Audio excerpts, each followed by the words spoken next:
There is no legal requirement for it to be a lay person, but as the chair of the meeting needs to be a lay person, it kind of makes sense for it to be a lay person. But I would welcome any recommendations or nominations for deputy chair of this subcommittee, please.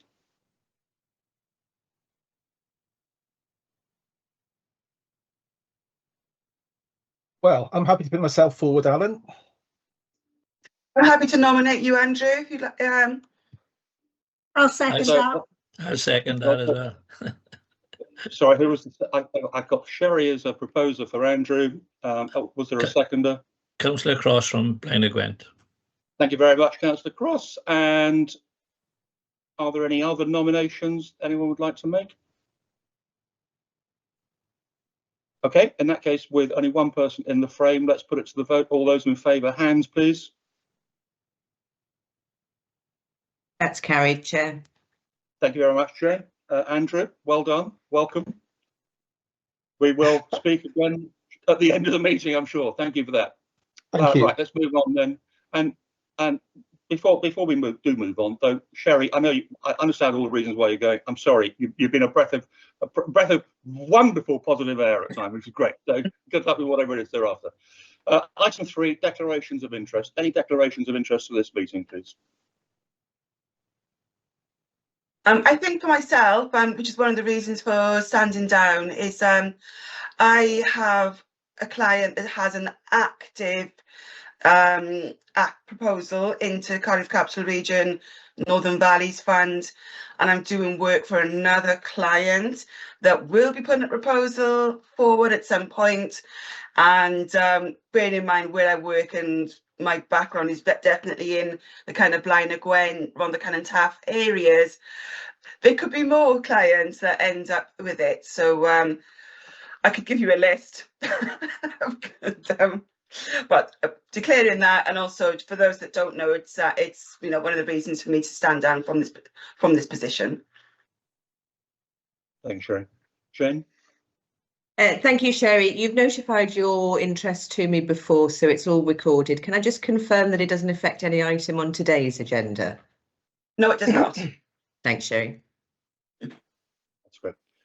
Okay, thank you for that. We'll move then to item 4, minutes of the previous meeting, which is on page 5 of the meeting pack. I'm not going to go through them line by line. Are members happy that they are a correct record of the meeting that took place on the 27th of September? Yes.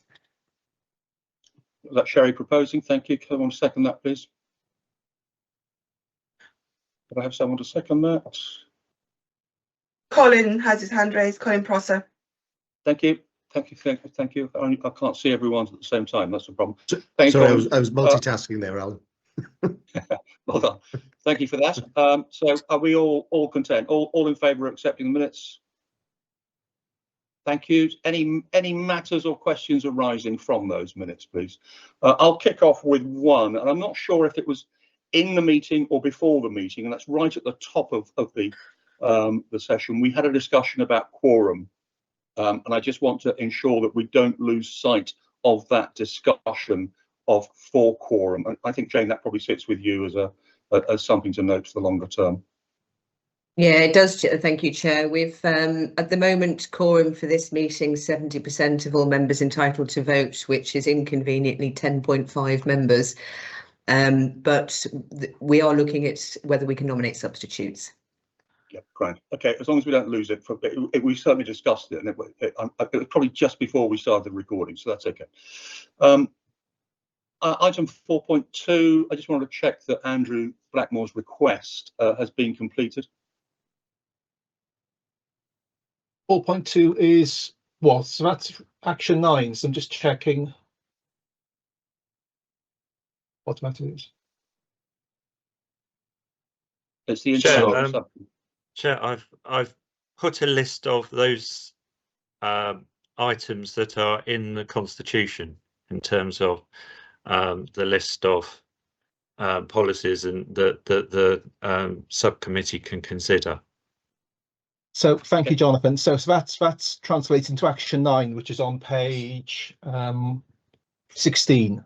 So yes, I was going to come to that, Alan. So thank you for noting it. That's not quite what I asked for. What I wanted initially, okay, was a schedule of all policies, because this list, someone's made a value judgment in terms of which policies they think are relevant to this committee, and that's not quite what I wanted.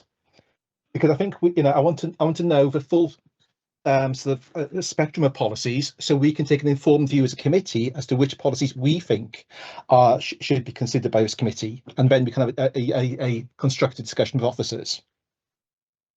Does that make sense, Alan? Yeah, that's good. And I think, to be frank, some discussions I've had this week with Liam about ways of working will help to move that forward. So let's just note the fact there was an action, and we will pick it up in a different forum, but going forward. Liam.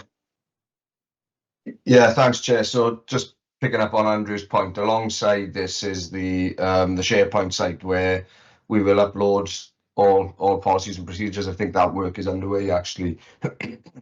Excuse me. So we can build on that and definitely get what Andrew's requiring there. And you'll note that 2 of the listed strategies there on today's agenda as well. But they'll be reviewed periodically, but giving that overarching view, I think, to Andrew is important, so we'll pick that up. Excellent. Thank you, Liam. I've one other point, and that's at paragraph 7.3, which is getting feedback from Audit Wales. And I just want to, it probably can't be answered right now, but when we have an offer of someone from like Audit Wales offering to bring back some information, we need to track it.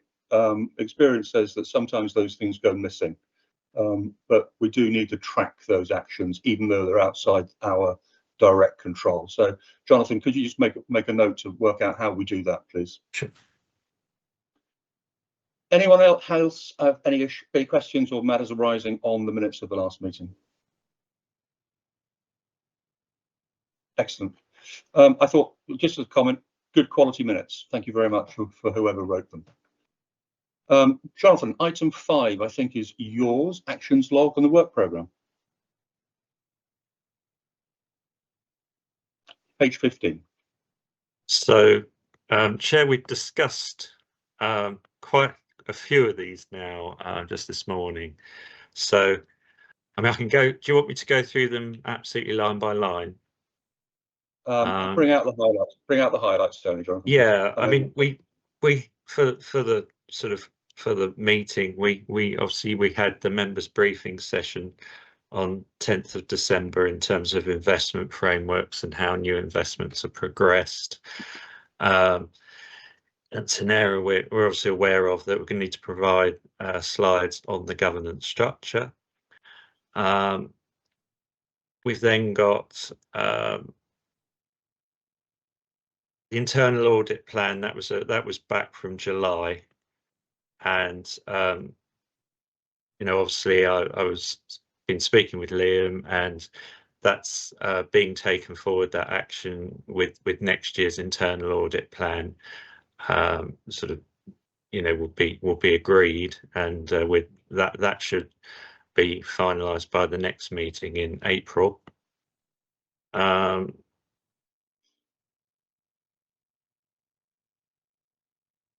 So the risk management, if we go down to risk management, that's been complied with. So that's going into every meeting from now on. So it's a sort of ongoing. I mean, I think it's up to the subcommittee whether you sort of choose to close that or not, or whether you would sort of like to keep it there as an ongoing action, just to monitor it. Any views? I think we can close for the action because it's going to appear on every agenda, and I'm sure that I and others will raise comments if it's not on the agenda. There we are. You might want to drop it to an archive type action list. Yes, I do. Yes, actually, I should say that there's one action that was completed for last time. I mean, I'm happy to. I can also bring that, to future meetings, especially when we've got a list of, actions that are completed that's, got any sort of great substance to it, sort of, say 5 or a number where you can see they've been completed. I can bring that list to this meeting as well. That's good. Okay. Uh, Anything else to highlight? Yeah. So the briefing and training plan was 5 and 6. What we were suggesting, or what's being suggested, is having what we've done since the last 2 meetings is have a briefing session between meetings. So that was the thought with this list, which says, governance in that before the end of the municipal year, was suggesting internal audit in sort of May, June time, anti-fraud, bribery and corruption in that sort of September, October period, and then sort of strategic risk, managing corporate risks. I mean, risk has been dealt with in some of the in the 2 briefing sessions we've had already, but I think it might be useful. Certainly it was something you mentioned, Chair, in the last meeting, and so that's been sort of suggested as part of the round. Okay. Any comments or questions from anybody? No? Okay, Jonathan, anything else? No, I think that's it, Chair. Okay, grand, thank you. Any general comments from anybody? Yeah, we're asked to review the progress. I think there is progress on things we're asking to see happen. And also, John, I think the record of what you've got here is good and comprehensive. So thank you for that. That's well done. Thank you. Okay, and everyone's happy. We'll move on then to item 6, the budget monitoring update, where we're asked to note various activities. Liam, you to introduce, please. Yeah, thank you, Chair. So this report sets out the projected performance against our budget, which is at the end of month 8, which it was November 2024. And members are asked to note the position. So for the current year, the budget is split into 2 elements, which those 2 elements are the CJC statutory duties budget and the Cardiff Capital Region City Deal budget. So if we take the first of those, which was the statutory duties budget, this is projected to underspend by £27,000, which is 1% of the gross budget. And this is broadly in line with previous reports. I think the month 4 position was brought to the previous committee in September, and the month 6 position was taken to the CJC in November, I believe. So the key variances are outlined in paragraphs 8 to 11. And just one to bring to your attention is relating to the regional transport budget. And this is mainly as a result of reprofiling works into future years. Excuse me, Chair. Moving on then to the Cardiff Capital Region City Deal budget. This is projected to overspend by 103,000, which is approximately 2.5% of the gross budget. And the key variances on this budget line are set out in paragraphs 14 to 23. This is an improved position on the position that we reported at month 6, where there was a projected overspend to the end of the year of £185,000. So lots of good work has been done by the finance team and the officers across the organisation to try and mitigate against some of the overspend risk. So some really positive progress over the past couple of months, and that work will continue now over the course of the year to further mitigate that risk, to hopefully bring it back to a more in line with the budgeted position.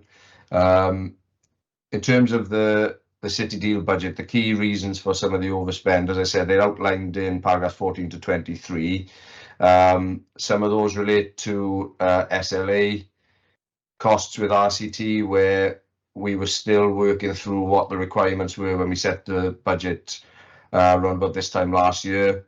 And through those discussions, it became evident that we needed additional support than what was initially budgeted, and some variance in terms of the supplies and services budget, where contributions to MIPIM which is an investment event taking place later in the year, hadn't been factored in. So they're the reasons for the key variances. Members are asked to note the content of the report, but I'm happy to pause for any questions and comments there. Thank you, Chair. Thank you very much, Liam. Any comments or questions, please? Kate. Thank you, Chair. Could you say a little bit more about any implications or risk of those variances? In terms of the risk of them maintaining to year-end, Councillor, is that the question? Anything else that we might need to know in relation to issues that those variances may cause? So in terms of the issues they may cause, if there is an overspend, we would need to understand how we mitigate against that.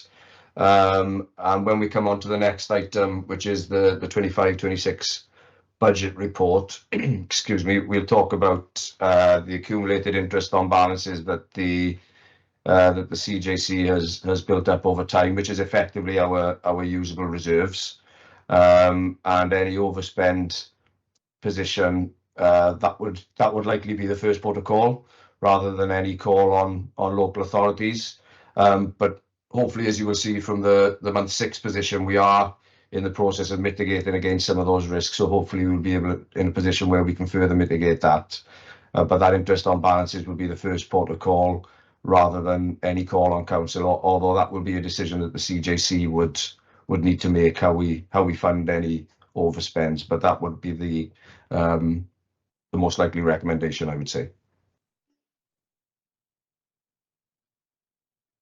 Thank you, Liam. Andrew. So firstly, thank you, Liam. This kind of report is pretty standard and can be quite informative. And this is somewhat of a rhetorical question, so please bear with me. We asked to note the report, but I find myself in a slight difficulty there because we haven't been involved in the budget setting in terms of understanding the assumptions and indeed, or indeed the robustness of the budgetary process. And so looking at the variances, whilst your commentary sounded credible, I cannot challenge any of those variances or justifications. So I'm left somewhat uncertain as to what to do with this.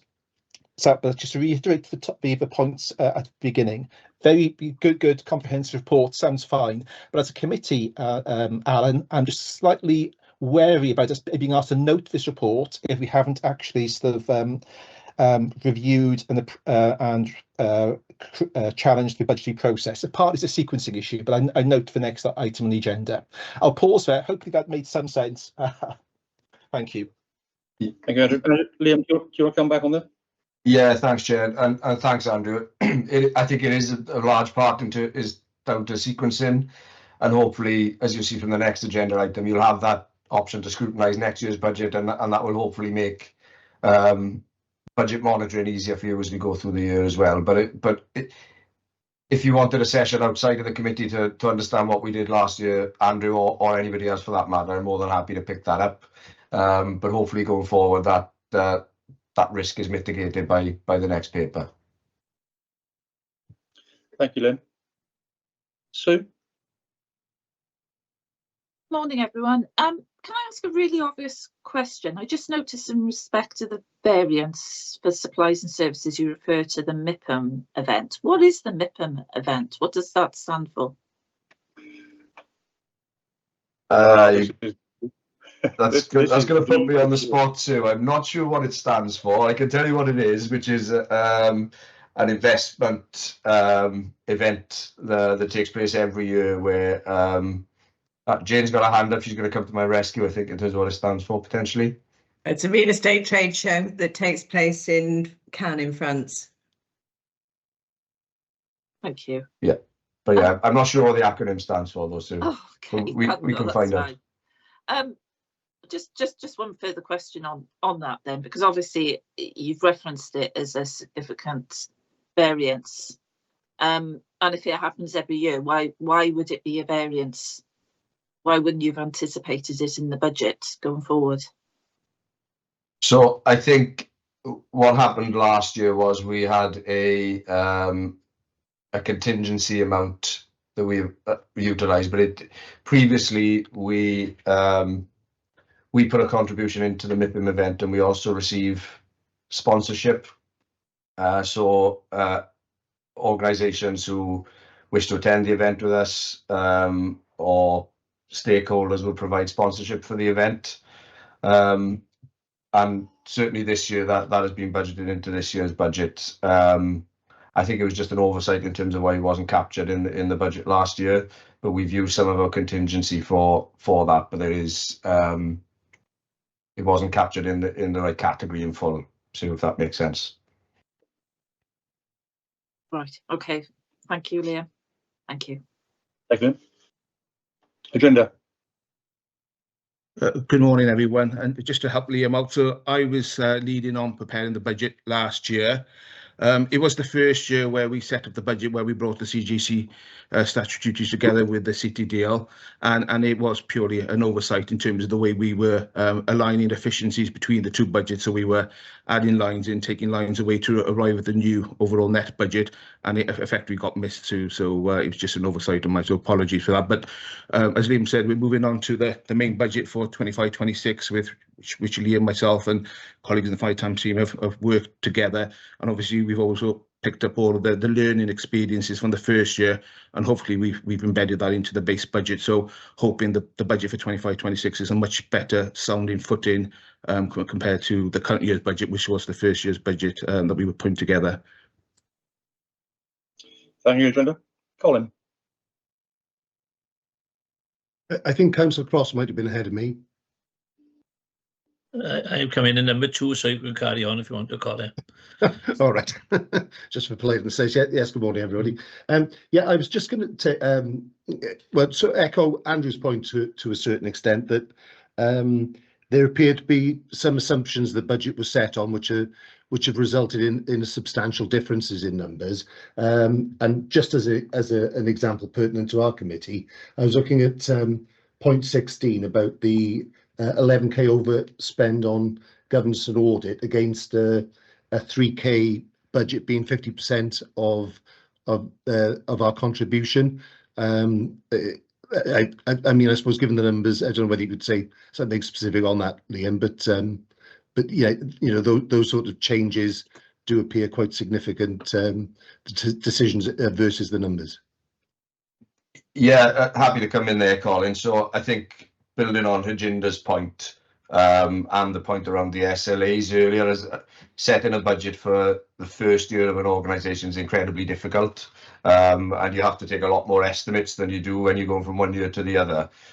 So that's part of it. I think in relation to the Governance and Audit Committee costs, at the time of setting the budget back in January last year, there was no decision had been taken for lay members to be remunerated. That's a decision outside of the CJC's control.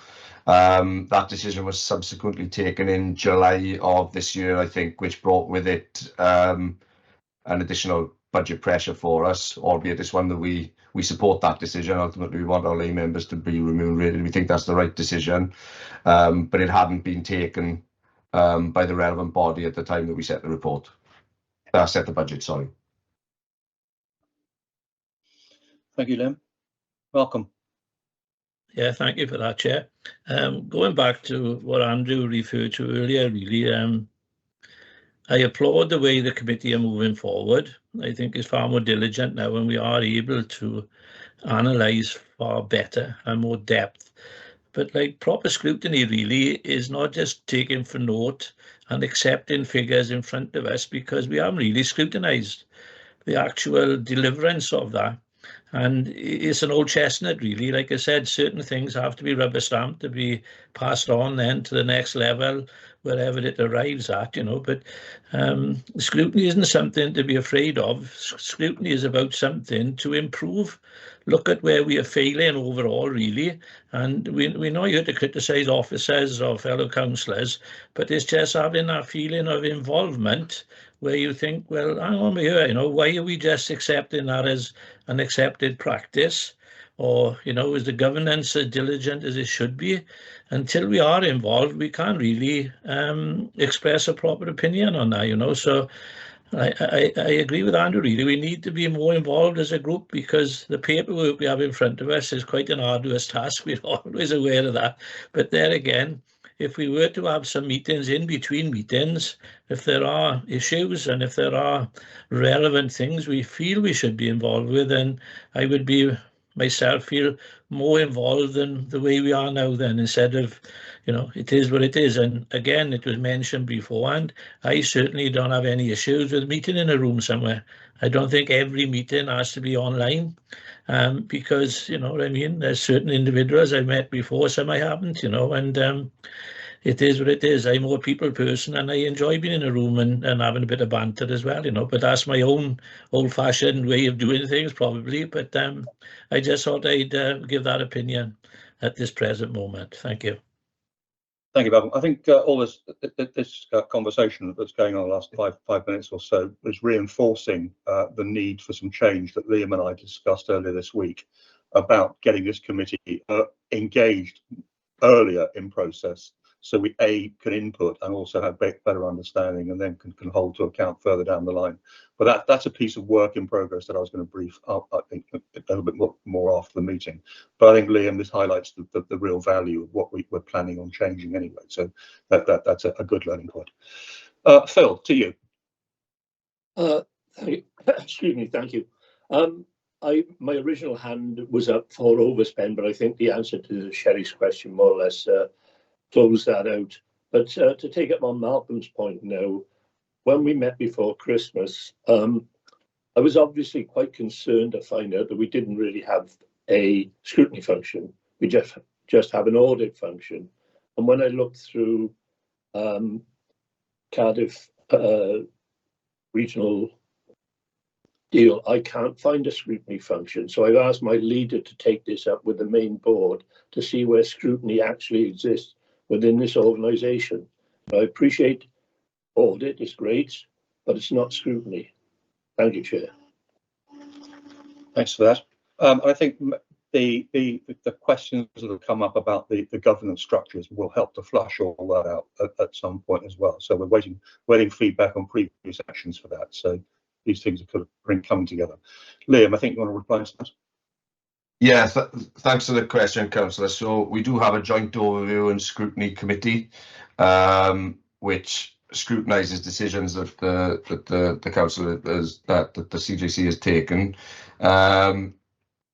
This committee does have responsibility for oversight and scrutiny of financial affairs. That's built into the terms of reference, and I think this is probably the comments which are very valid that are coming back. I think is just down to the wording within the recommendations. I think it's ultimately note and provide comment and feedback on the report. I think that would probably be a better way of capturing what we're talking about, building on Andrew's point and Councillor Cross's point around being involved in the process of budget setting will help in that regard as well. But I think a simple change in terms of the recommendations going forward will support that wider scrutiny of the report.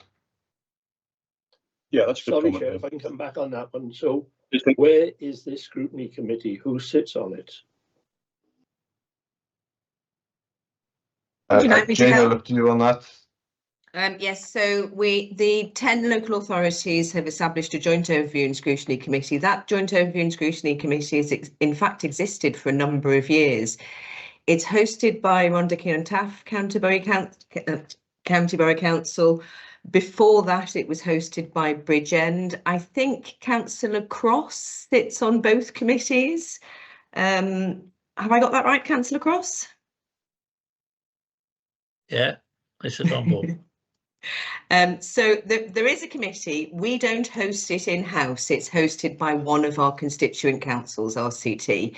It sits 4 times a year as a minimum, so 4 ordinary meetings a year, and in between times it has working groups and deep dives. At the moment, there's a working group established that's looking particularly at regional transport. And it reports into the CJC at the end of the year.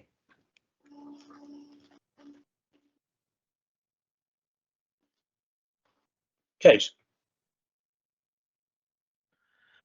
Muted, Kate.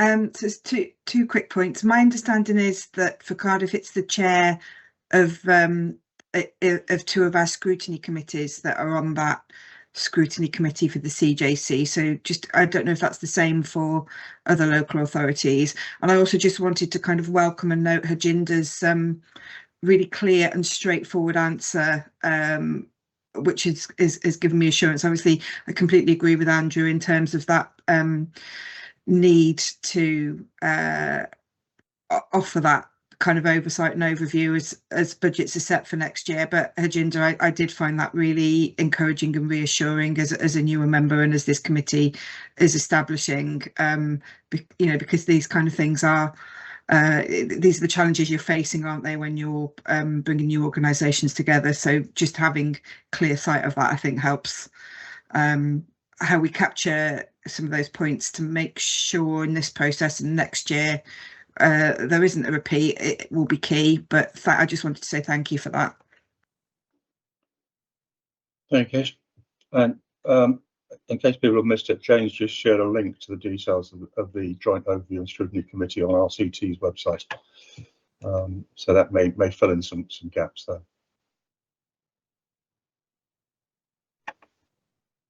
Anything else on this item? Okay, so Liam, thank you. I think there's a lot to take from it and a lot for us to explore, but it's not a million miles from what we were talking about earlier this week, which is good. The committee's asked to we just check the wording is correct. So are we content to note the revenue budget and outturns, and also that we will get regular updates? Personally, I'm happy to do so, and we'll propose that. Everyone in favour? Happy with that?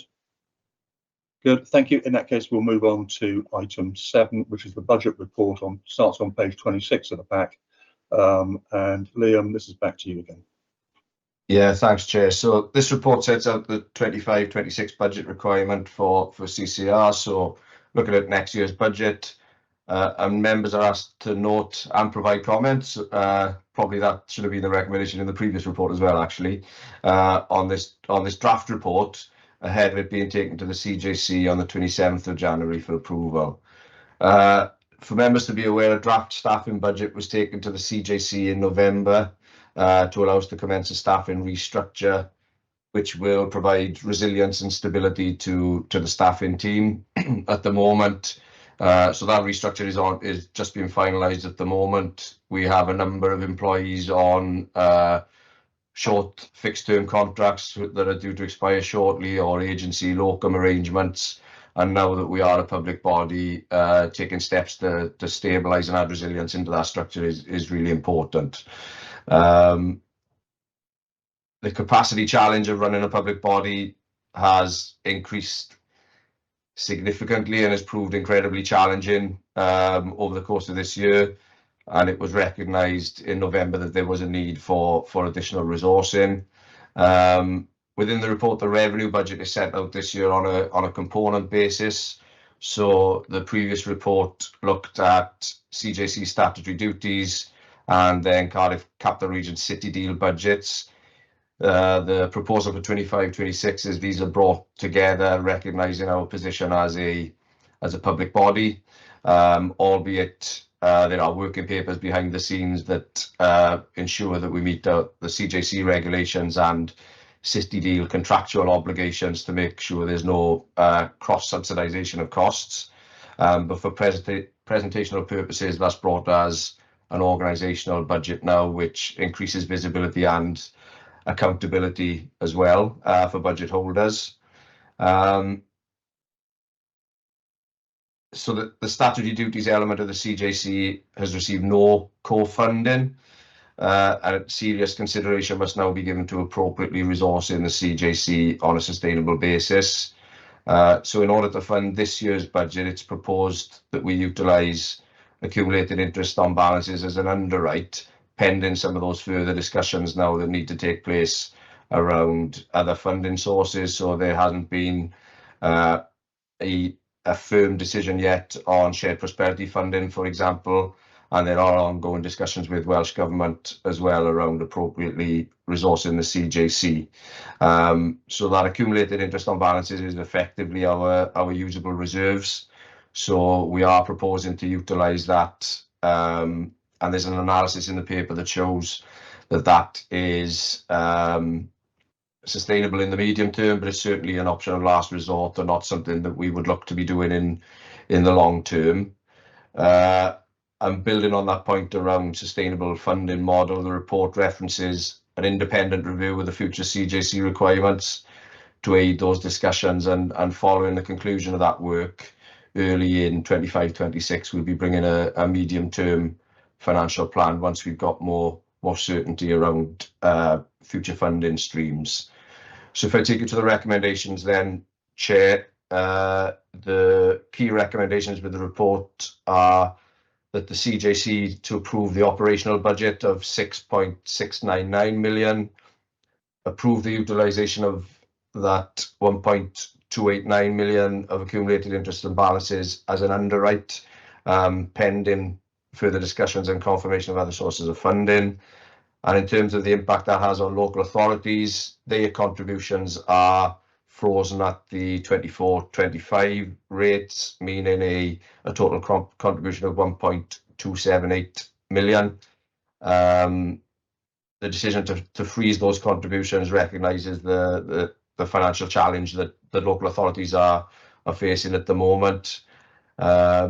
Also to approve the Banau Brycheiniog National Park Authority contributions of £2,992, and then finally to approve the wider investment fund budget and indicative longer term programme.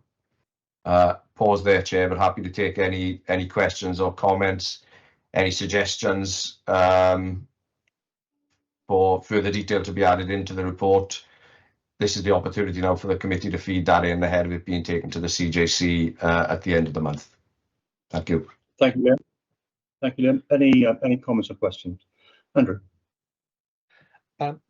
Firstly, I think it's important to acknowledge the hard work that Liam and the team have done in terms of preparing this budget in what is challenging circumstances.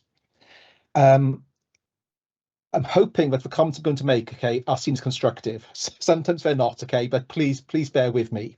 It's really these comments are really aimed to help inform the committee's focus as we move forward. If I look at the recommendations in the paragraph 2 of the covering paper, I dislike intensely the fact that we are asked to note several of the reports on this agenda. That all strikes me as being far too passive for the role I think an effective Governance Audit Committee can fulfil. For me, and subject to my colleagues' views, the role of this committee is to recommend the budget to the CJC. That's where I'd like this committee to get to, but noting that, you know, we can possibly do that in future years. And then if I look at what I'd expect this committee to be focusing on in terms of approving or recommending the budget, I see this committee, maybe wrongly, as a technical committee. And, you know, what I'd be, you know, because you've called out some risks and uncertainties hidden within the paper, which is great. That's real positive. What I'd like in future iterations of this is those risks and uncertainties to be much more front and centre, to talk around what, you know, because that's what our focus should be. Our focus should be on reviewing in some detail those uncertainties, those risks, and how those then have translated into the assumptions you're making, you know, the key technical assumptions. Because I think this committee's role to play in giving confidence to the CJC, who may not have a technical experience, of the assumptions you made, which underpin your numbers and plan, okay, are sensible, are credible. I can't make that judgment at this point. And then just to carry on for a few more seconds, I would expect, as well, as part of this budgetary process and possibly the MTFP, is a series of stress tests and sensitivities which we can take a view on in terms of whether they've been properly calibrated, whether they look directionally correct, and that we understand clearly the downsides. I'll pause there. I'm not expecting any comment back, Liam, but maybe my committee colleagues may wish to take a view, to disabuse me of my current view as to what this committee should do in future. Thank you. Thank you, Andrew. Any other comments from Rob? Any responses to Andrew's comments?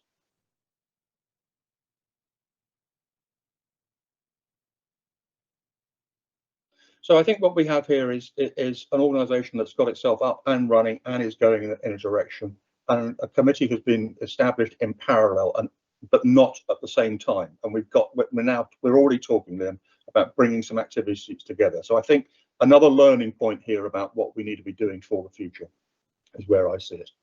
Sue. Thank you, Chair.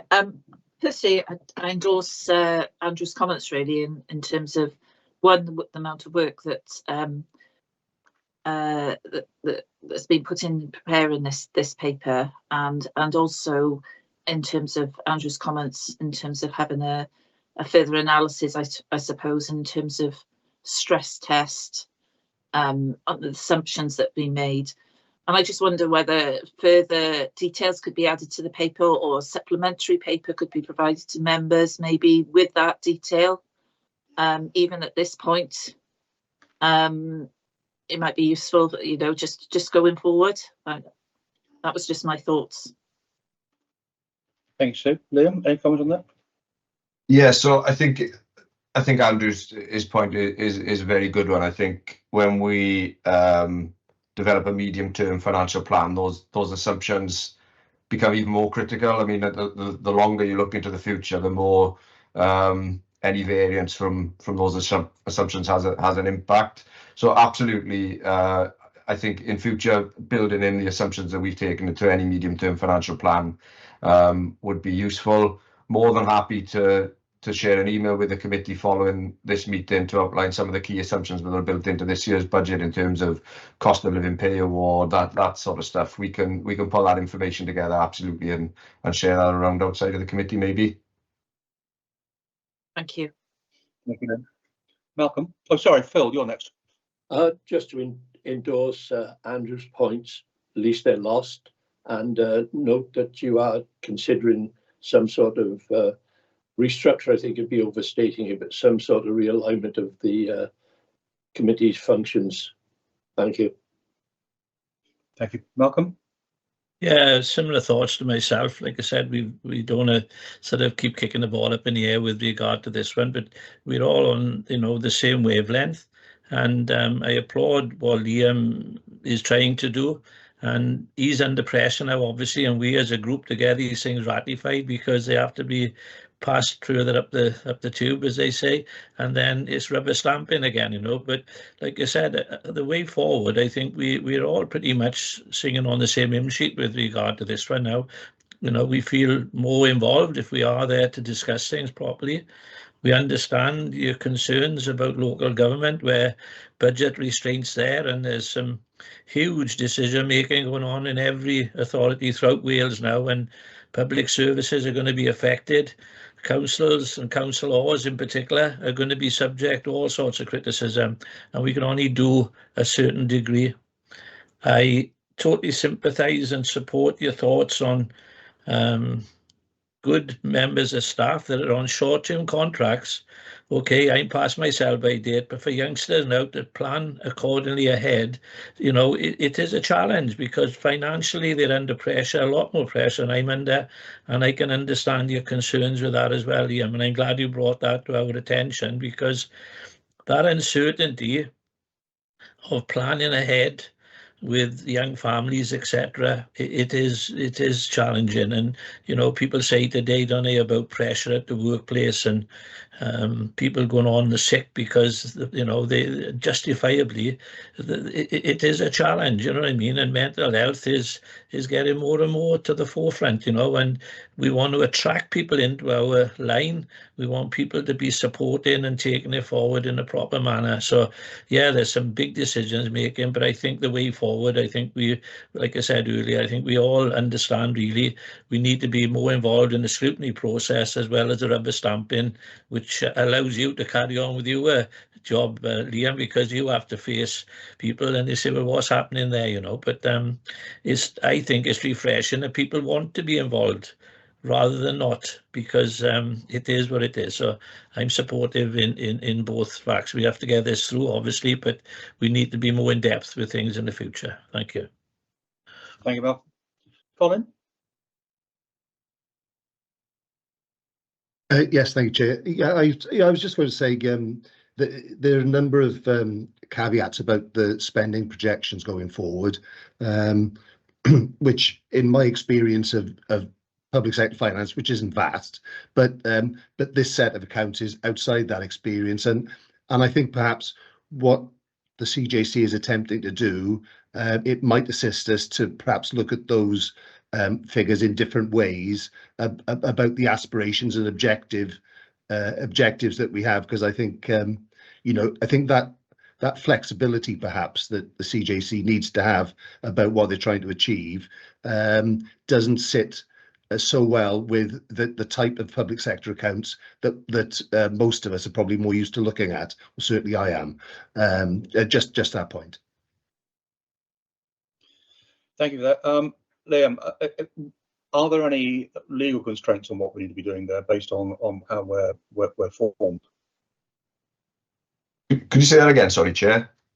Yeah, I'm picking up on Colin's point that maybe what we're doing to fit the regime that's met within the public sector is too prescriptive and doesn't meet our requirements. But are we constrained by our legal construct where we are defined as a public body and therefore part of the public sector family?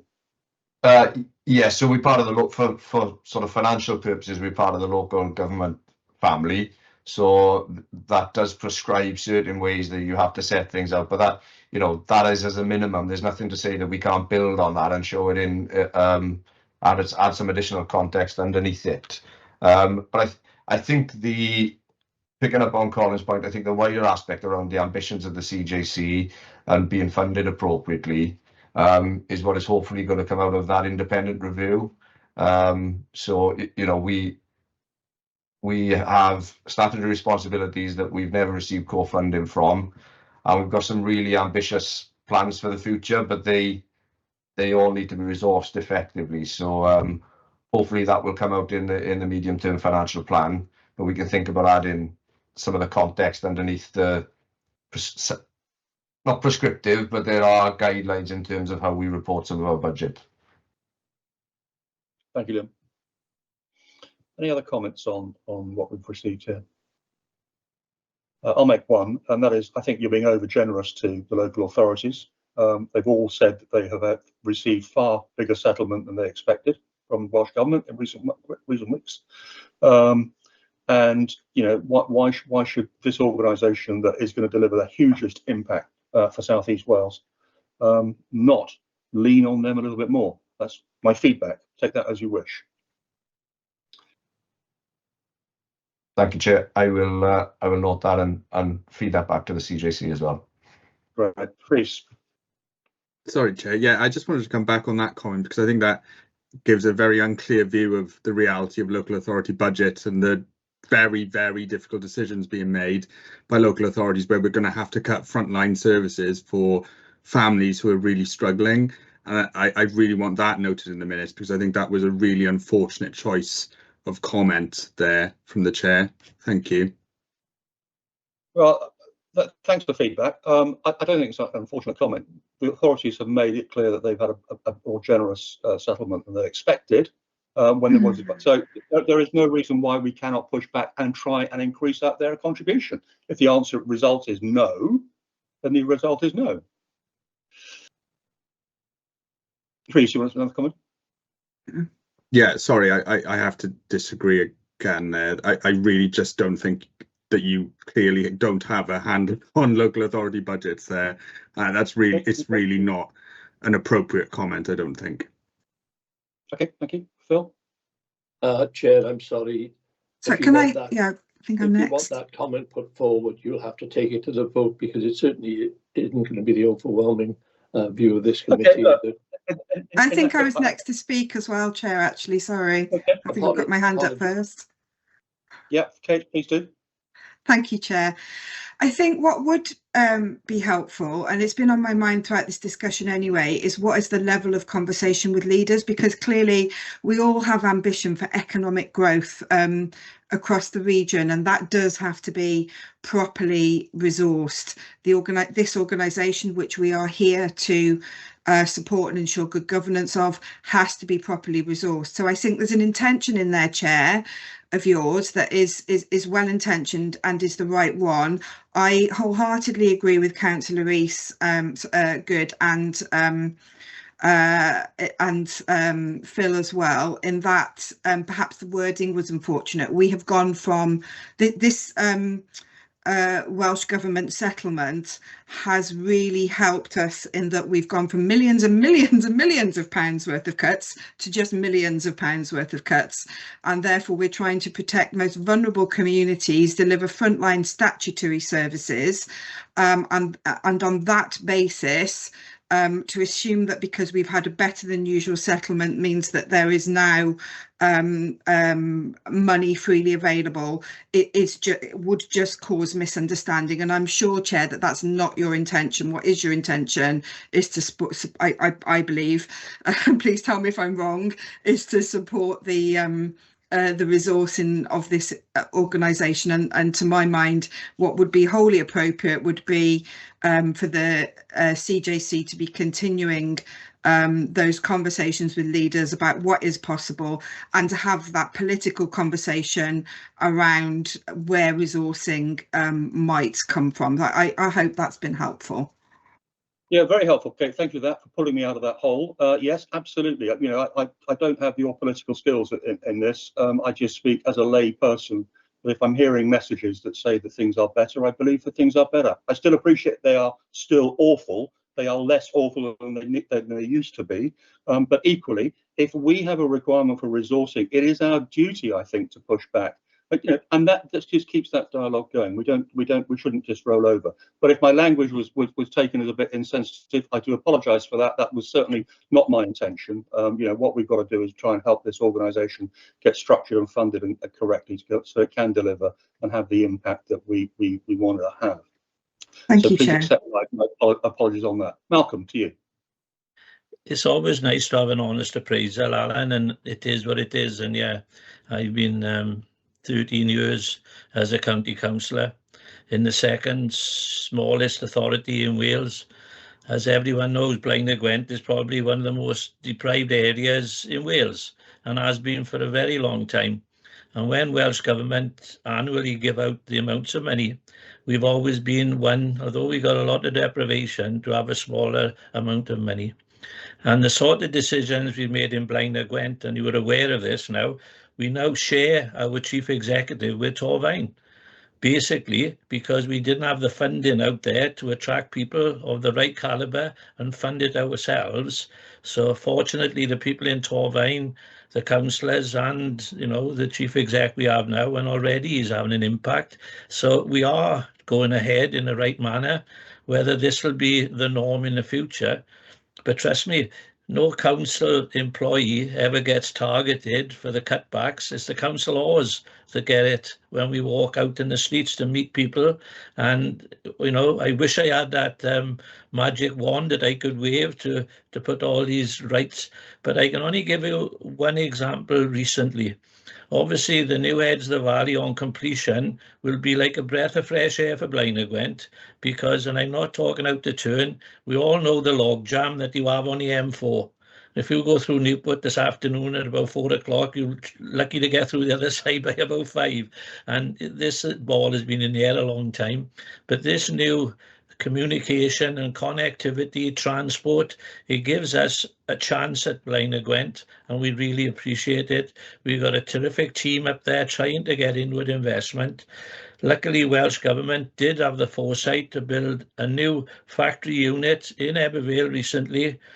Really thrilled to bits to announce there's an engineering factory going to be opening up there. They made the decision to come to Blaenau Gwent. And this might astound some of the people. The engineering firm is actually going to be producing things for Sellafield with a nuclear reactor. So that'll be well-paid, highly skilled jobs in an area that we really, really need. And that's just one example of where we are going. And I just hope by people like myself giving an honest appraisal to people that can think about this, because like I said, the M4 corridor, although it's a struggle, they've had far better settlements than we have in Blaenau Gwent for a very, very long time. Thank you. Take him up. Phil. Yeah, Kate rather stole my thunder, but just to point out that, you know, we're sitting on the back of 12 or 13 years of austerity, grant cuts, whatever way you want to term it. And all we're doing in Newport, we've had a rise in population, so that's helped us with the settlement. But all we're starting to do is restore some of the services we've regrettably cut over the last whatever number of years you want to do. And we're not talking about back of house services, because we're merging those with other local authorities, thankfully. But the things that we're actually doing is protecting social services and protecting the very basic frontline services that we haven't been delivering adequately. Thank you, Chair. Thank you, Phil. Liam. Thanks, Jess. It's just to come back on Councillor Carr's question rather than comment, which was around engagement with leaders. So absolutely, Councillor, over the course of the past 6 months or so, we've been having regular discussions, briefings with leaders where these sort of discussions have come to the fore, as well as chief executives as well. So we met with chief executives before Christmas, and it was agreed that in terms of future years, so not for next year, but going forward for the following years, myself and Aginda would sit down with the 10 Section 151 officers from the local authorities to agree a mechanism for agreeing whether there's any increase to contributions. And there's a number of ways we could do that based on RPI, based on whatever the RSG settlement is. That's what the uplifting contributions are. So that is a piece of work that we are working on it, but we're working on that in collaboration with the 10 local authorities. Thank you, Liam. Any more feedback on this item? Good. So we've had an opportunity to provide feedback. Are we then happy to note the report as provided? All in favour? Thank you. Liam, thank you for that. We'll move then on to item 8, which is the risk management strategy on page 48 of the pack. Liam, back to you. Yeah, thank you, Chair. So risk management is a critical aspect of strong corporate governance and is an essential pillar to enable CCR to deliver against its objectives. Members will recall that in the briefing on risk management in September, officers identified a key development need to develop an overarching risk management strategy. And since that time, work has been carried out internally and has led to this initial draft strategy being produced. So this is a very first draft. Members are asked to review the document and provide feedback. Following that, then the strategy, including any suggested amendments from the subcommittee, will be reviewed by internal audit colleagues. Mark and Lisa are on the call this morning, before then being taken to the CJC for final approval and then being adopted. So the strategy itself sets out the key roles and responsibilities of different groups and officers, including this subcommittee, but importantly sets out draft risk appetite statements, which again will aid good planning and decision making over the course of the year of the CJC. I think building on some of the earlier discussions and comments, this is a step in the right direction in terms of it coming to this committee first for review. Granted, building on the discussion I had with Alan earlier in the week around how we can involve lay members maybe even earlier in that process going forward. But yeah, the strategy is included as at Appendix 1, and happy to take any comments on the draft strategy. Thank you, Chair. Thank you, Liam. Any questions or comments? Andrew. Thank you. So Liam, I think you positioned the paper well. I think it's a good draft, and I do want to be constructive here as well. Just to remind you, in terms of my professional background, I spent 30 years in risk management in large, complex private sector firms. And I do recognise there's a real challenge in terms of developing a coherent strategy, policy and methodology. So I get it. We're all on a journey, and this is a good first step. please take some of the comments I'm going to make in that light, and really just to reiterate the points made several times during the course of this meeting. I think it can be more effective if I work on a one-to-one basis with the author of this document, just to really sort of, in an informal way, set out thoughts rather than do it in a public forum. So I'm very happy to do that if officers deem it appropriate. A couple of points. So risk appetite, very difficult concept to articulate in a meaningful way and to operationalize. And I think your approach is a good starting point, but clearly a lot more work needs to be done to actually sort of to make it meaningful to well, I term frontline officers, but clearly sort of it's a step in the right direction. Given the nature of CJC's business, I was surprised that investment risk wasn't called out as a particular risk category.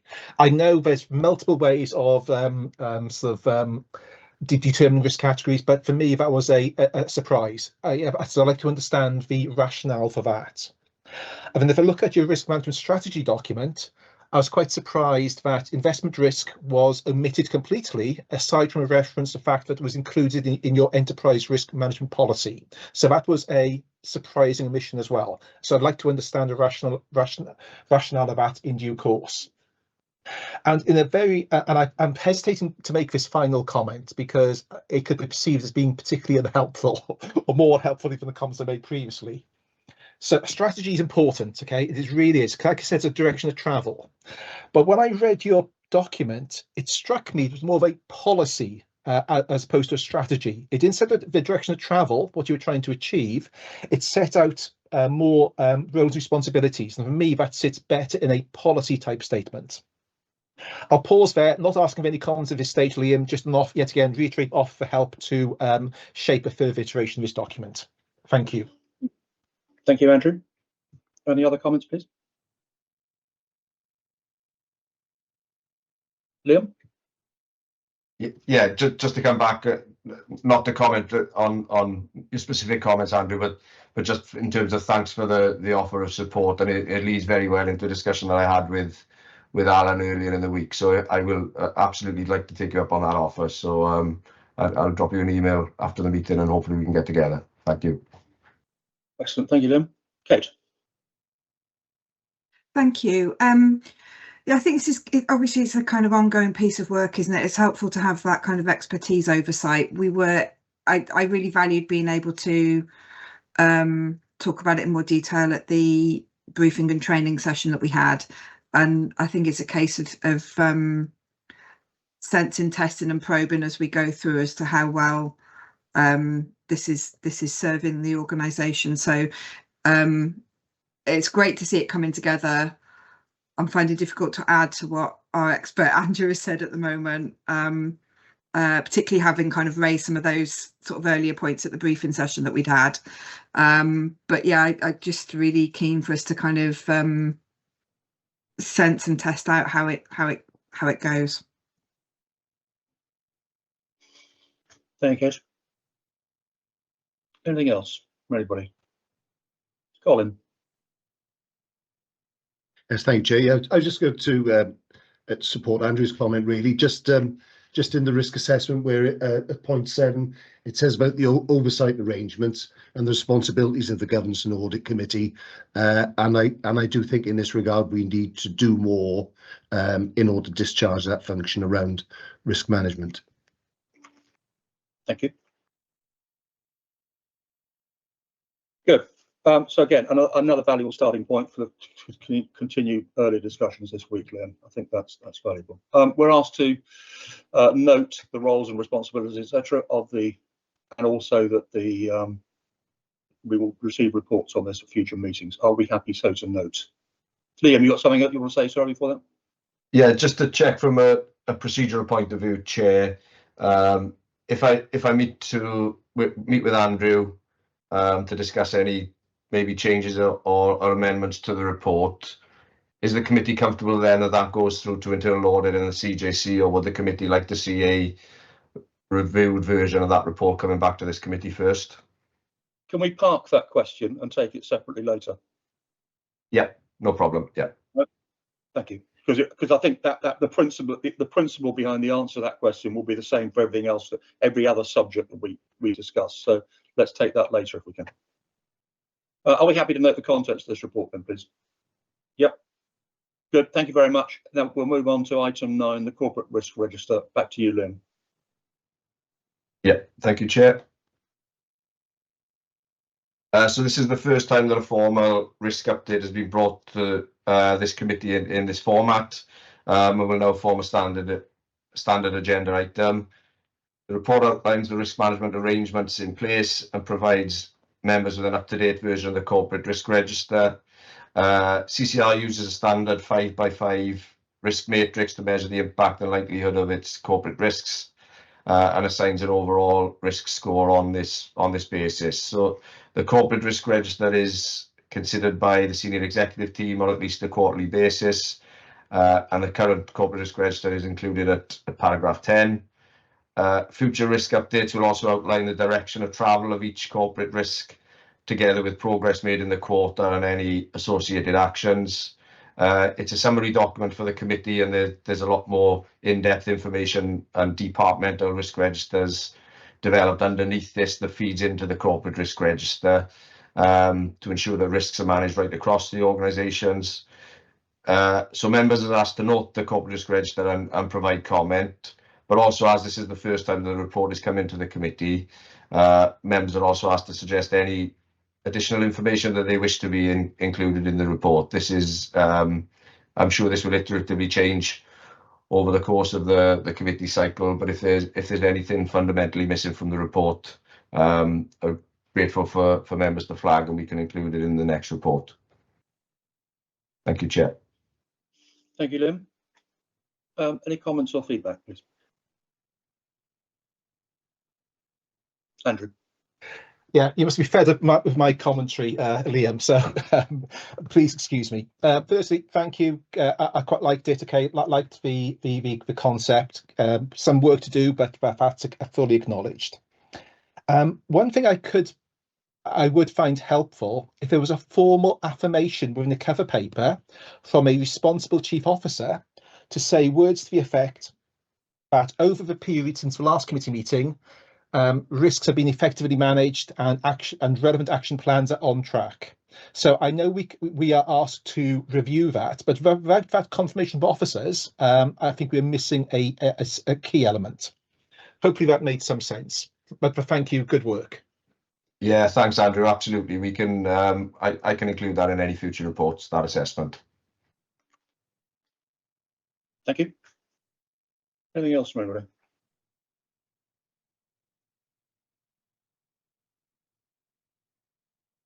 No. So we've asked for feedback and then also to note the contents. Oh, Reece, back to you.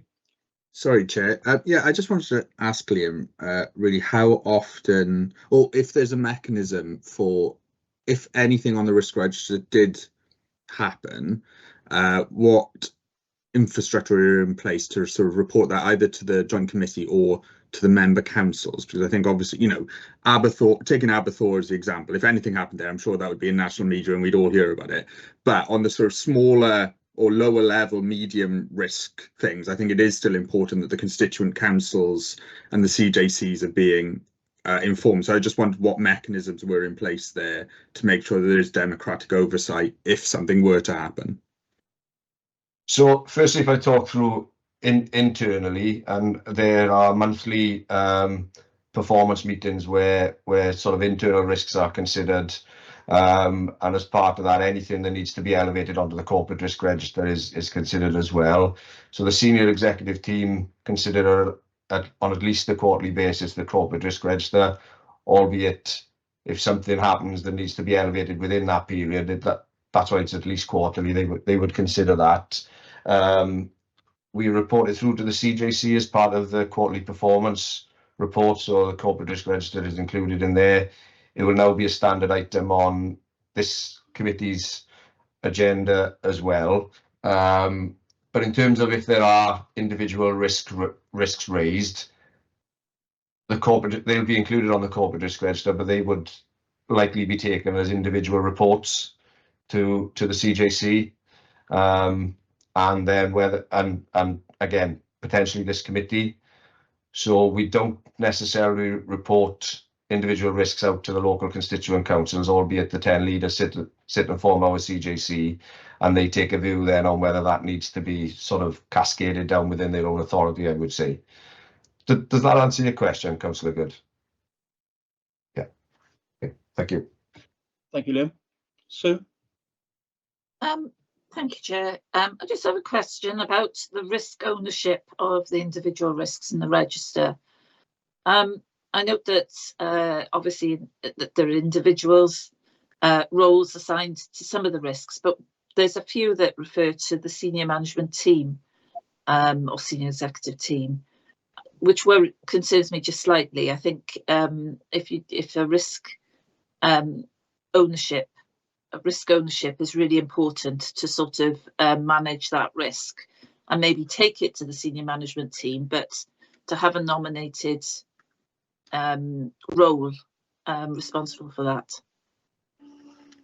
Yeah, thanks, Sue. I think that's a good comment. I think some risks span multiple areas, and that's why so the senior executive team is the directors rather than sort of wider heads of department. It is solely the directors. So we are talking about 5 individuals there. But yeah, that's the point we're made. Within that, there should be a lead person, so we can update that to reflect that. Thank you. Liam, one comment from me. I'm surprised I don't see cyber as a recognised risk.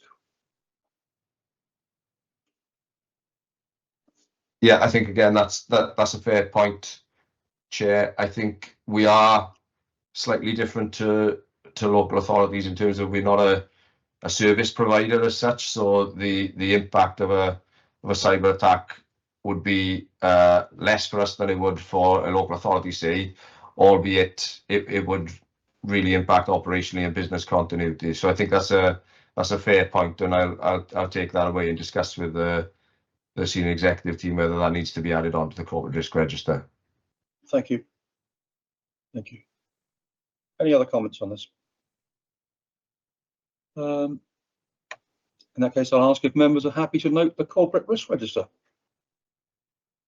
Yep, good. Thank you very much. We'll move on then to item 10, which is on page 72 of the pack, counter fraud, bribery and corruption strategy. Liam, back to you again.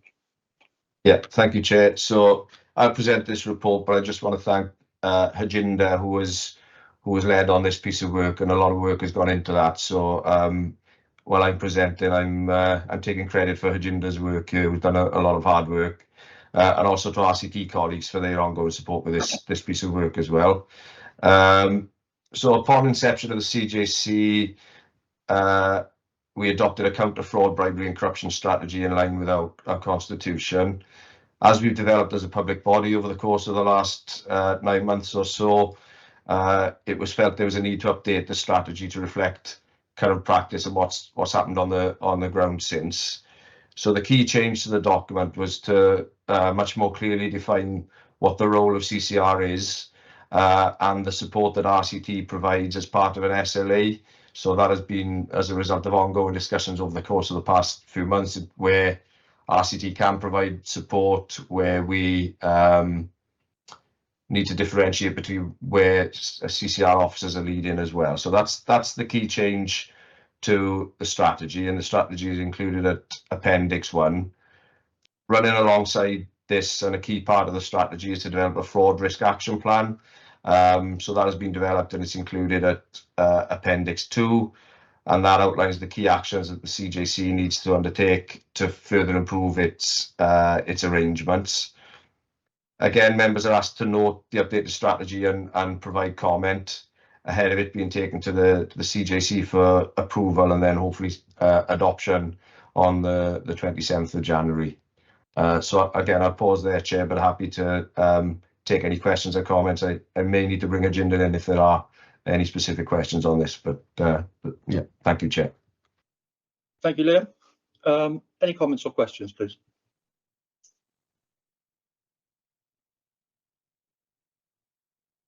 No, we're all happy with that?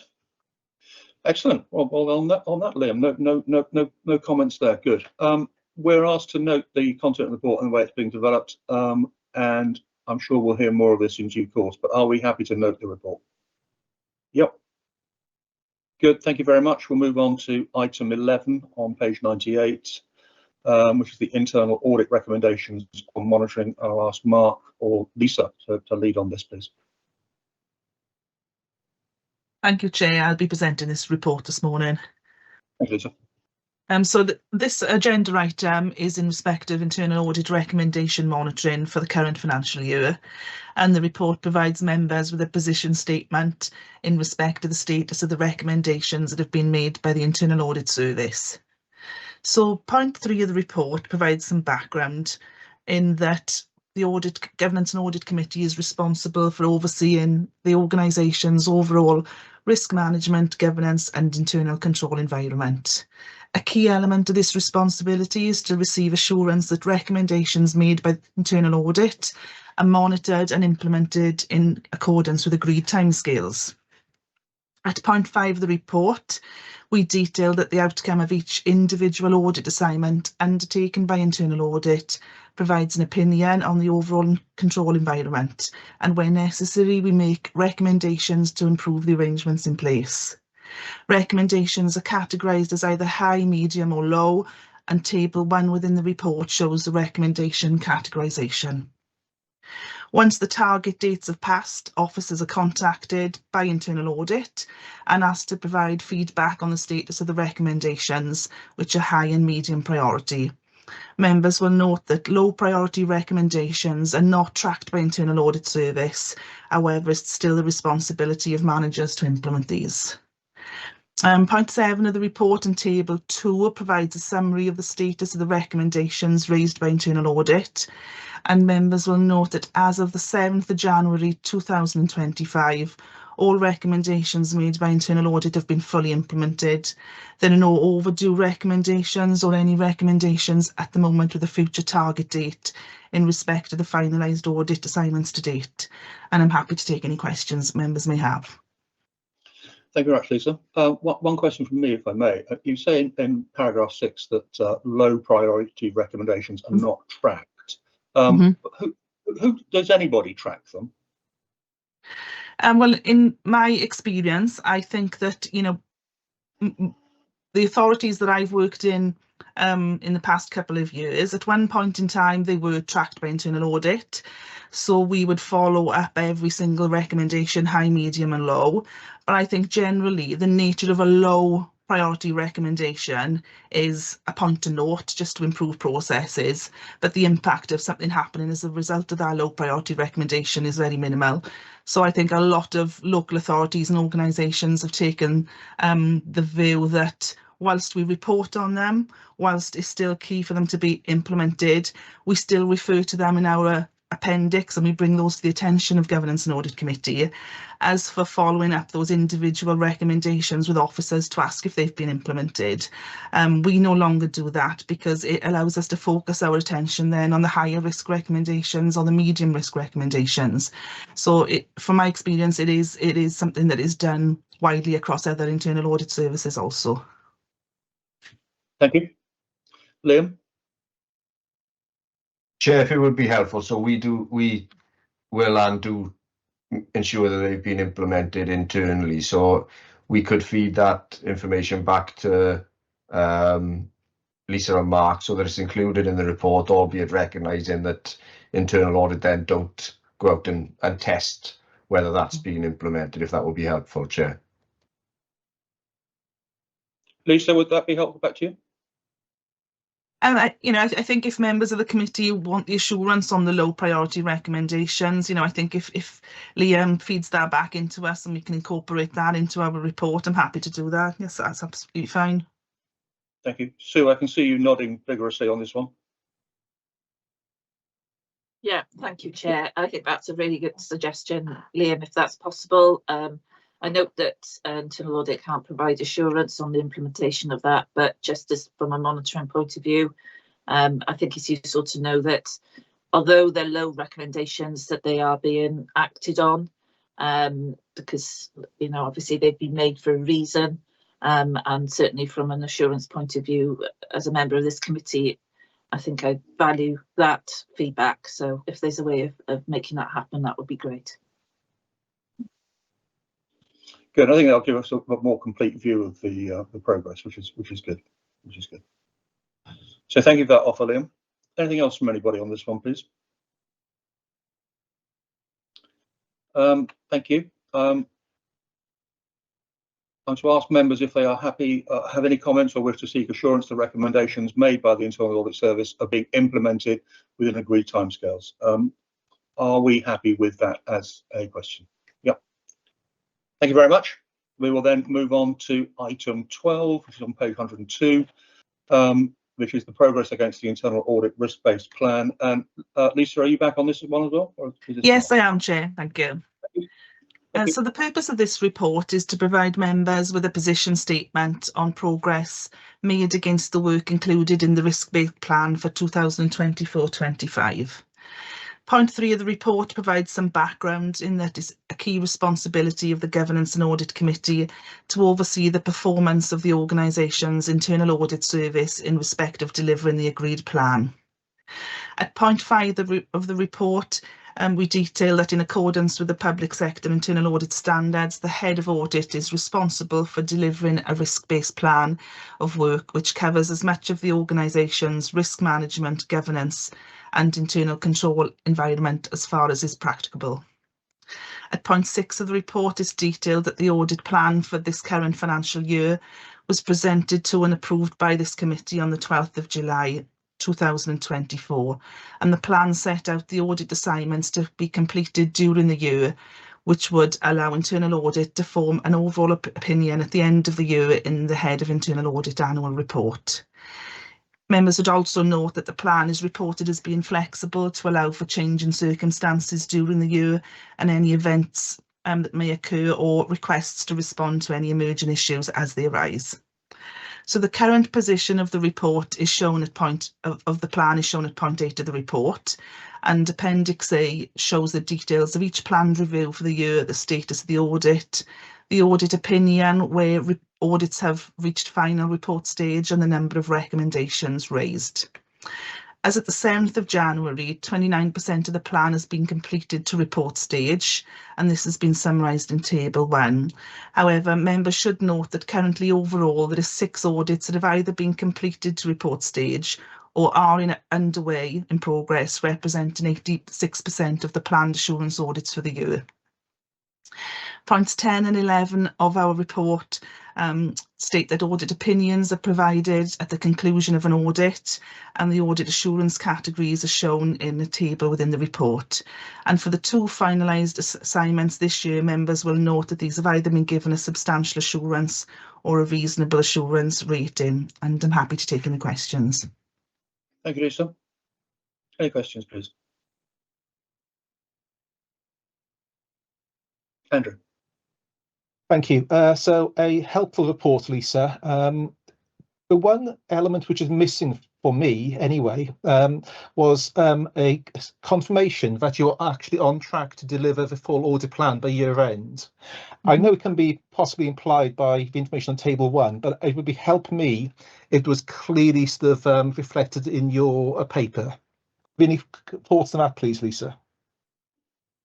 Yeah, thank you for that, Andrew. I think that's a good point to raise, actually, that it's not actually detailed within the body of the report, but I can confirm to members that we've issued the 2 final reports. We've got 4 pieces of work that are in progress. 2 of those are at the point where we are looking to be issuing draft reports soon.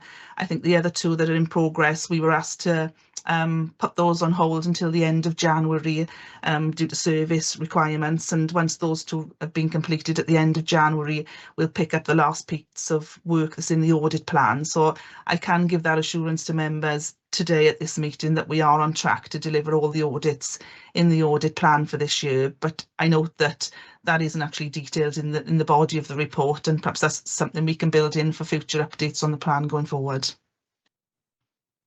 Thank you, Lisa. That's helpful. Anything else from anybody? Good. Thank you for that. any further comments or recommendations on this? Good, so we're happy with this particular item. Then we will move on to item 13, which is the draft statement of accounts and the annual governance statement. Liam, this is back to you, page 107. Yeah, thank you, Chair. The next few items on the agenda, I believe, are for noting, so I wasn't intending to run through them in any great detail. This one confirms that the draft statement of accounts have been submitted to Audit Wales, and just to provide members with an update that we recently met with Audit Wales colleagues to discuss the programme of the audit, and they are committed to deliver that over the course of the next 4 or 5 weeks. Certainly, I think that takes us up to the 14th of February as the target date that we're looking for to substantially complete the audit. The final statement of accounts will then be brought back to this committee for consideration alongside the external audit report and ultimate endorsement by this committee ahead of it being taken back to the CJC. That is likely, Chair, to result in the requirement for a special meeting of the committee, because I think we're next due to meet in April, and we are really keen to get these accounts completed within this financial year so that it doesn't hinder progress of the production of the 24-25 accounts. But yeah, I wasn't intended to say much more on this report, Chair, unless members wished me to run through it in any more detail. So are we asked for any questions then, please? Any questions? No, everyone happy? So we're asked to note that, and we will, we're asked to note that the draft statement of accounts has been signed by the Section 151 officer and submitted to Audit Wales. So we're happy to note that. We'll move on to item 14. Is Kelly here? No, I know Kelly's got some other meetings, but by the side of the socials. Yeah, I'm happy, Chair, to quickly present the report in Kelly's absence. If that's okay. Thank you, Hedger. That's grand. Yeah, so this is a regular report. Sorry. It's got a confidential part to it, hasn't it? So we need to not talk too much about it, not talk about Appendix 1, I think I'm right in saying, unless we stop recording. So, agenda, bear that in mind, please. Over to you. Yeah, and similar to Liam's comments for the previous report, Chair, it was just a report for noting. This is a standard report that we take to the CJC and what we're bringing to yourselves as well in terms of the kind of overall performance of the CJC. So this particular report comments on Q2. Okay, so that's a period to the end of September, and this was received by the CJC at this meeting back in December. So it's a report that there's a number of authors that contribute to this report. So our Programme Management Office have a huge input into the report, along with our comms team, finance clearly in terms of the spend figures and where we are in that regard, and also to the extent where Gateway Review, which is the assessment done that we're progressing in line with our targets. Our colleagues from policy also comment on it. So as I said, Chair, I think a lot of the sections that are set out in the report kind of give an update as to the work programme of the team and where we are with that. So paragraph 6 provides the overall Q2 portfolio highlights of the report. And then there's quite a lot of detail there in terms of the various works that we've been done and been delivered to that date. And the portfolio is split into the different categories of infrastructure, innovation, challenge and skill. So a lot of the information is presented on that basis.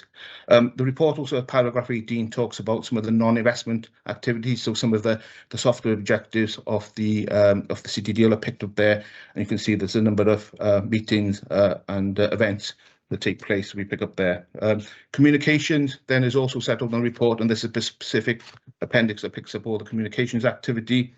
And then just moving on to paragraph 26, we talk about the CCR resourcing, and as part of the budget and budget monitoring, we've also talked about some of the challenges that we've had during the year and how we're addressing that in terms of the resourcing, and there's some updates provided there around appointments to the senior executive team. We then pick up, crucially then, paragraph 28 and 29, Chair. And this particular update is specifically intended for the local authorities who fund our the wider investment programme and in terms of their capital contribution. So we mix this statement in terms of the current year position, in terms of our capital spend and what that means in terms of their contributions, and also the programmed spend contributions from going forward. And the crucial comment to note there is that the overall affordability envelope in which we're operating in and which has been signed off by the 10 local authorities, we continue to remain on target against that target of 210.8 million. The final section then, we're making a comment then in terms of the monies coming back from the investments, the wider investment fund, recycle funds, and obviously we've talked about the intentions for the fund too. So the idea of the recycle funds then would be the ability for us to stand up a second investment fund. And you can say the position there at the end of the March was that we've actually had received just over £11 million of recycle funds coming back, and the target for the current year is for that figure to rise to just over £17 million. And then the final comment then, Chair, on paragraph 31 is around the interest on revenue balances, which Liam has referred to. That's not budgeted within our base budget, so that's the money that's been generated on our surplus cash balances. And again, that sum is expected to reach about 6.3 million by the year end. So, Chair, that's sort of just a quick canter through. Obviously, not able to deliver this as eloquently as Kelly would have done, but a lot of the details settled in the report, and happy with myself and colleagues to pick up any questions. Thank you, Agenda. Kelly, good morning. Yeah, sorry about that, Chair. I was on the call. I just couldn't switch on my camera or microphone. Apologies. I think I've got gremlins in my PC this morning. So I did catch the end of Hajinda's presentation, which I thought was very thorough and eloquent. Hajinda, Chair, happy to take any questions, but I think the point that I just wanted to draw the committee's attention to is about what Hajinda has mentioned at the end. You know, we're not just a programme here that's given out grants and spending down the capital. You know, we are trying to rely on the interest to generate future possibilities. Now, Fund 2, as we've called it, a bit of a colloquial term, but trying to recycle those funds into a separate fund is important, not because we want to spend that fund down again, but if you think about where the UK economy is at, what we've had over the last few days in terms of the status on GDP, inflation, we've got to use that nest egg to really seed a whole load of new possibilities. So we've got the investment zone. And again, I think it would be right for committee to have an update on that in due course, the seeding of that investment zone. But we're going into a significant government spending review in the next few months. And we've really got to think about how we pitch and ask and offer to get continuity of these core programmes, to keep thinking about how we bring more investment into the region. There's a devolution white paper in England that's looking at arrangements around regional development and combined authorities. We've got corporate joint committees in Wales. I think the really important thing is not just thinking about our performance on the programme in isolation, as important as that is.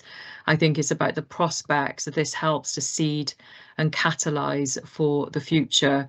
So we're doing some work at the moment to think about how we package up that ask and offer. And I think, again, it would be right for the committee to have a look at that. It's a much more developmental piece of work, I get that. But I think to get some assurance and some comments around that and how we pitch into building the future for the region is also a really important component of what this committee looks at and discusses. So I would leave it there, Chair, but very happy, as Ajinda said, to take any further questions. Thank you, Kelly. Any questions, comments, observations?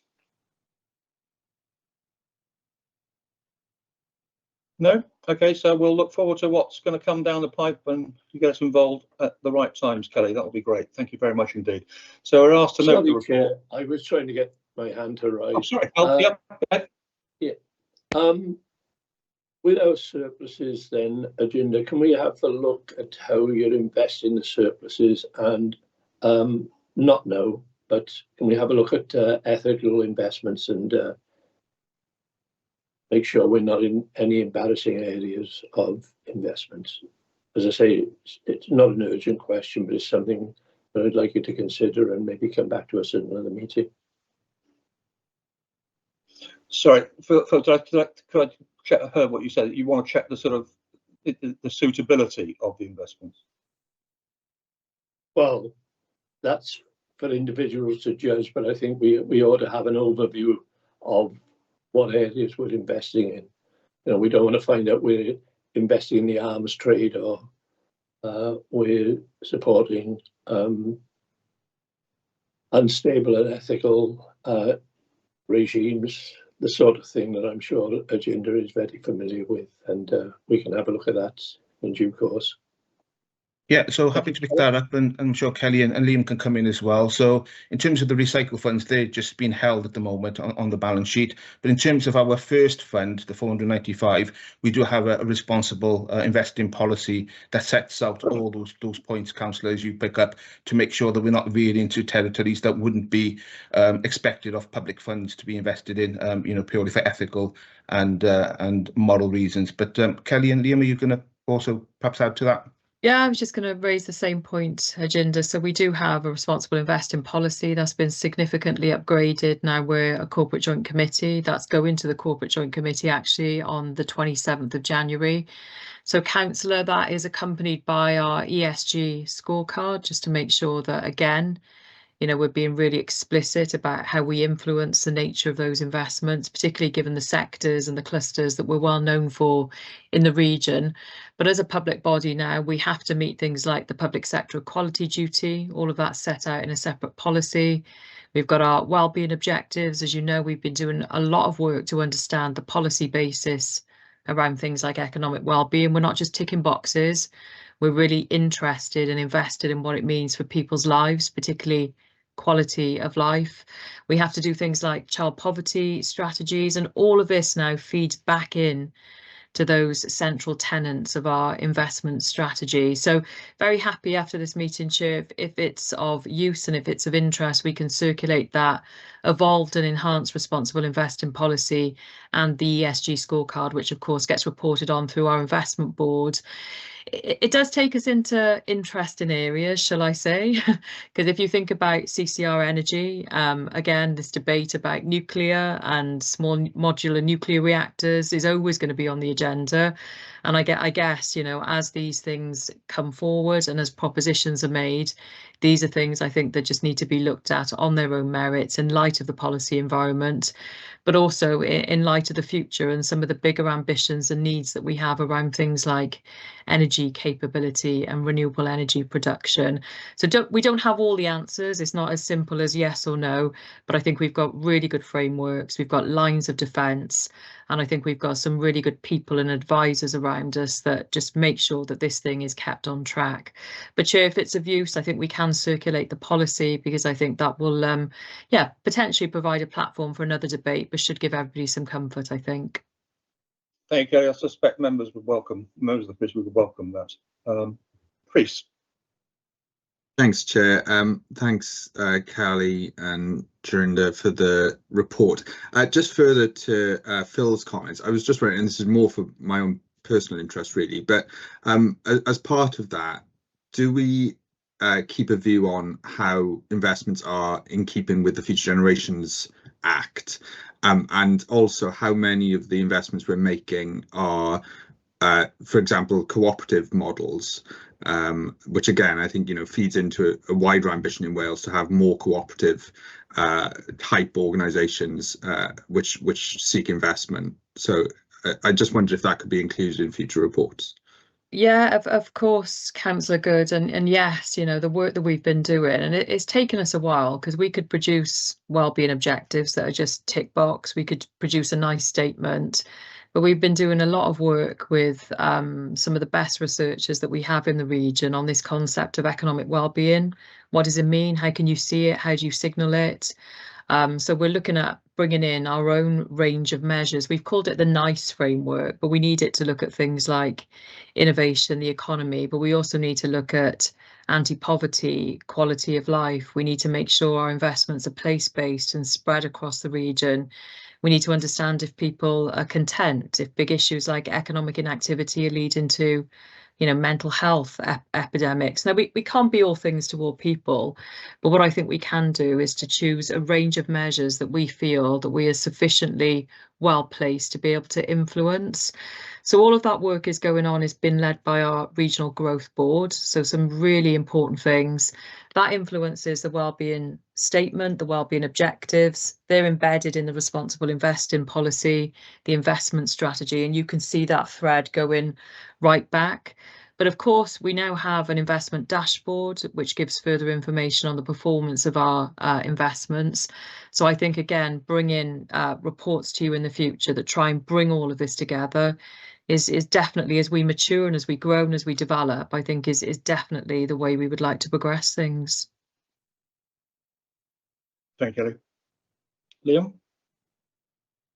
Yeah, thanks, Jess. Just to complete the picture, so Harjinder and Kelly focused on our investments through the wider investment fund, but also we invest our surplus cash balances, which is picked up through our treasury management strategy. And just to give assurance to the committee that we currently invest all surplus cash balances with the UK Debt Management Office, so that again that assurance that you need that it's being invested responsibly also falls into the category of treasury management balances as well. Thank you, Liam. Kate. Thank you, Chair. Kelly, I really welcomed your opening comments, and without putting you on the spot, I'd just like to hear a little bit more about the kind of high support, high challenge that's within the remit of this committee that you would find really useful as an executive.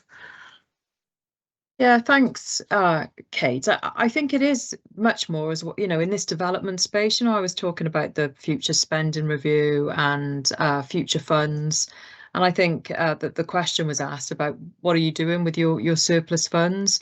Well, one option is just to spend them down again, isn't it? But another option is to see them as a down payment on the future and other funding opportunities, other sources of finance.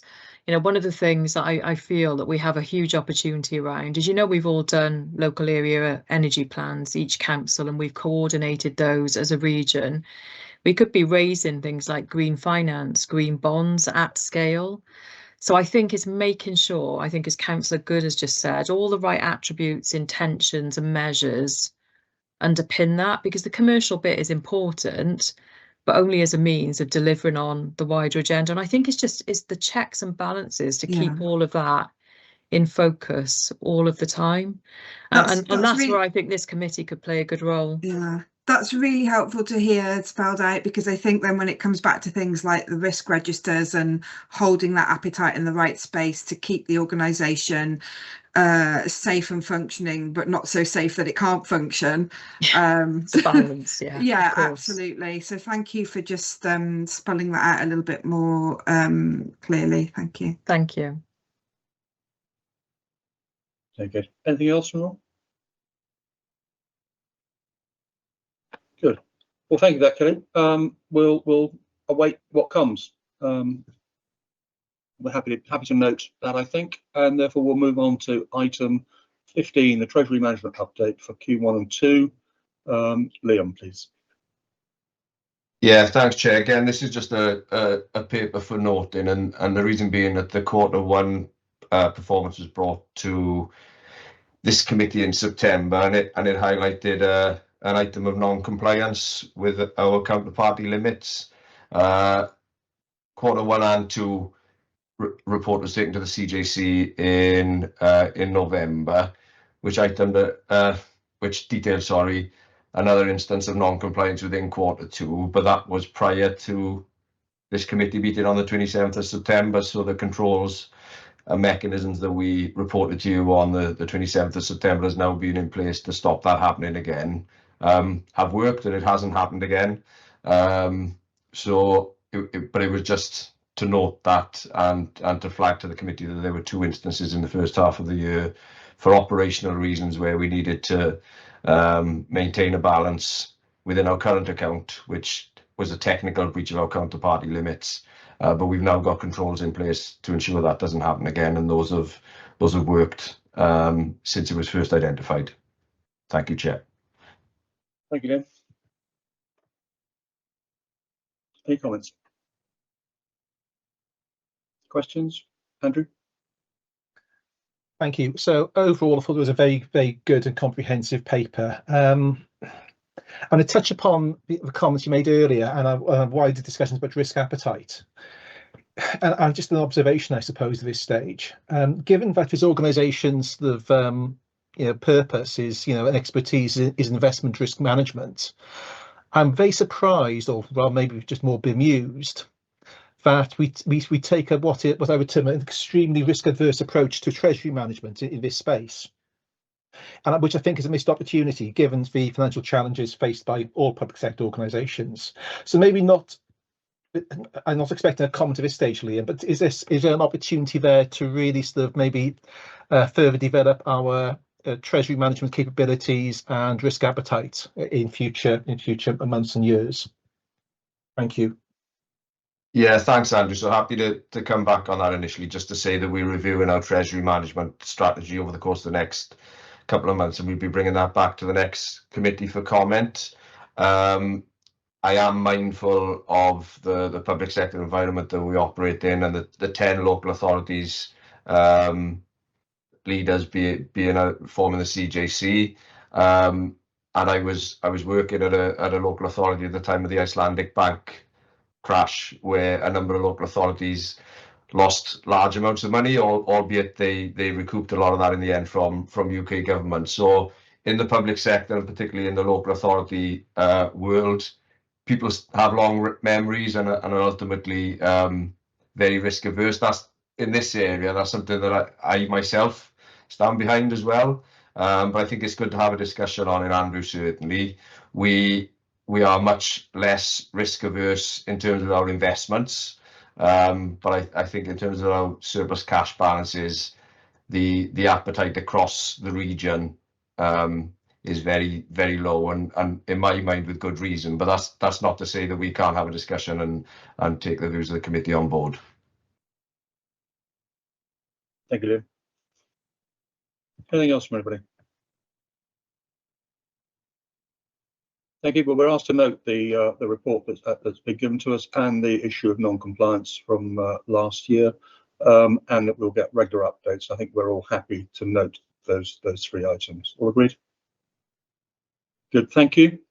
Finally, then, the date of the next item is on the 11th of April at 9 o'clock again. Before I close, are there any pressing issues that anyone wants to raise as any other business?